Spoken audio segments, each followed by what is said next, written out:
Hey friends, I'm Ali Velshi. We are at a train station. It's called Záhony train station. It's on the border of Ukraine and Hungary, and this is a stop in which a lot of refugees come in. Who have you come with, and who has been left behind? I'm alone. Your kids are back there?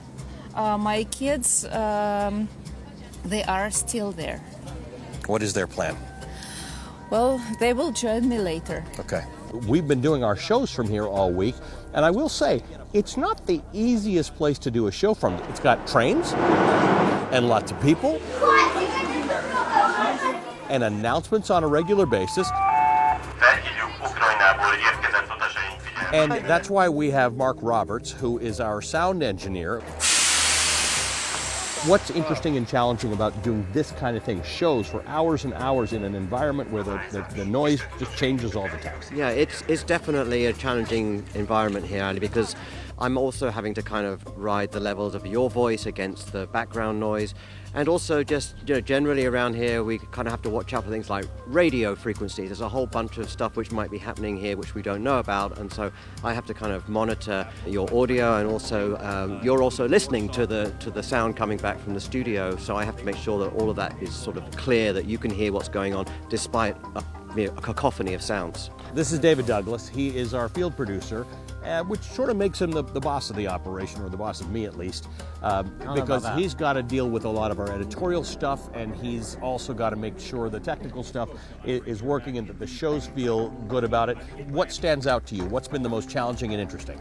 Well, I think we kind of have two big jobs, right? And especially in this role, we're working with our team and Mike and everybody to make sure that we're able to cover the story at two levels, right? You have your show you're hosting here for 2 or 3 hours at a time, or an hour during the week in MSNBC primetime. So we're managing that. We have to get the show on the air. It has to be clean, it has to be smooth, and the people at home can't know that we have a problem with the teleprompter or transmission or whatever else might be going on here. And then there's the kind of the more micro moments of trying to capture some very important individual stories of people here, the people you've talked to that have come through this station. We have the journalism job of finding those people, working with our local staff, the fixers, our Hungarian local staff we've hired to help us navigate here when we're in another country we don't know well. So we're working with them to help identify people, find people, work with the permission of being here, and then also getting the show on the air every night and doing the broader journalism where you're bringing in the other correspondents and journalists of NBC News and the great guests and analysts that we have to kind of explain everything and bring it all together.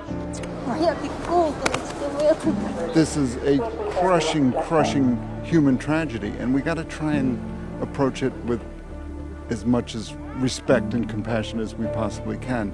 Having said that, we need to tell that story with pictures. I try to be as unintrusive as possible, and I try to tell the story of all this emotion that is laid bare before us. I mean, people are just exhausted. They're sad, they're crying, so you're getting tears wiped away from people's eyes. You're getting people who are just falling asleep in their children in their mother's arms. But I also look for the positive things. I look for the smile on kids' faces, because you can't just search out all the sadness all the time. You gotta give people some hope, right? One of the things you won't hear any of the crew talking about is that it's cold and they're tired and we don't eat as much as we should. But part of that is because look at the story we're covering. They're all cold. They're all tired. They also would like to have better meals and warmer coats, but this is their lives. It is a story of the strength of the human spirit, and sometimes the important part of what we do as journalists is simply to bear witness. Sometimes the best job we can do is just to show people what's actually happening in the world, so that no one can deny that they knew it was happening and that they can make their own choices about what they'd like to see done about it. So it's a challenging job. It's a tough job. I don't know about the rest of the guys. I've been crying a lot lately while telling the story, but it is important. And it is it's crucial that we do what we have to do to get the story out there. So I'm grateful to all of our team out here in the field and to all the team back home for allowing us to tell what is one of the most important stories of our time.